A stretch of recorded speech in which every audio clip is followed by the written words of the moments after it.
Hello les entrepreneurs!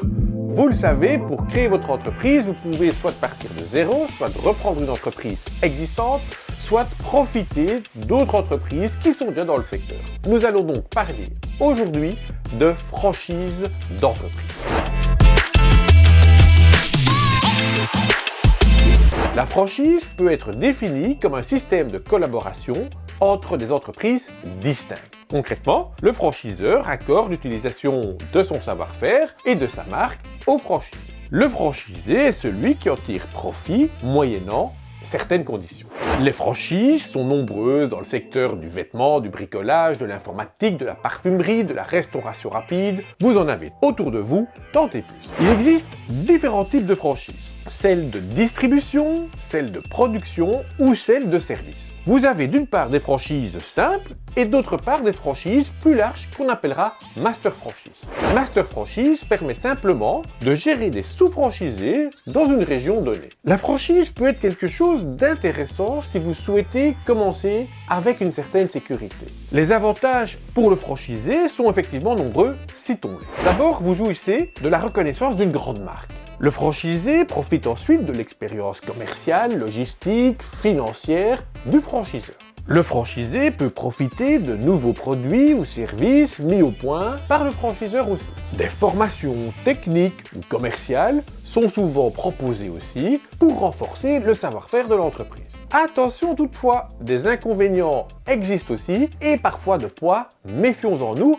On va les parcourir ensemble. D'abord, et c'est normal, vous perdez une certaine partie de votre indépendance. Le franchiseur vous implique de suivre sa stratégie, sa gestion, son approche, bref, l'état d'esprit de la franchise. Vous êtes limité dans la politique d'achat. Vous ne pouvez pas acheter n'importe quel produit, vous devez souvent être dans les références imposées par le franchiseur.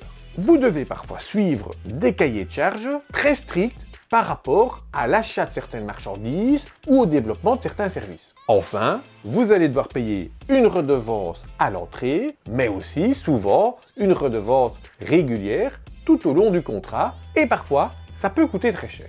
Au niveau financier justement, le franchisé doit souvent payer un droit d'entrée comprenant les frais que le franchiseur a dégagés pour lancer la franchise, un droit d'utilisation de la marque, une redevance périodique souvent basée sur le chiffre d'affaires, sur les ventes hors TVA, qui peut aller de 2 à 10%.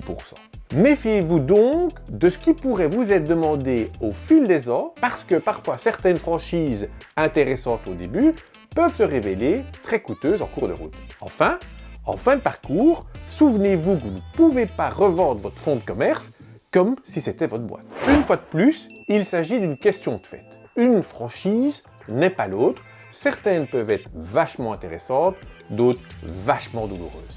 Il vous faudra vraiment peser le pour et le contre, analyser les conditions et puis en sortir vos conclusions. Ne prenez pas pour argent comptant tout ce que vous dira le franchiseur. Certains ont une méchante tendance à vouloir absolument développer leur franchise et trouver parfois des argumentaires qui n'en sont pas. Une étude de marché favorable à Madrid, par exemple pour un produit, ne dégagera pas nécessairement les mêmes résultats pour une installation à Namur, vous l'imaginez bien. Enfin, prévoyez une clause de médiation qui vous évitera en cas de souci des procédures en justice lourdes et coûteuses et qui prônera plutôt une solution à l'amiable. Bonne chance les entrepreneurs!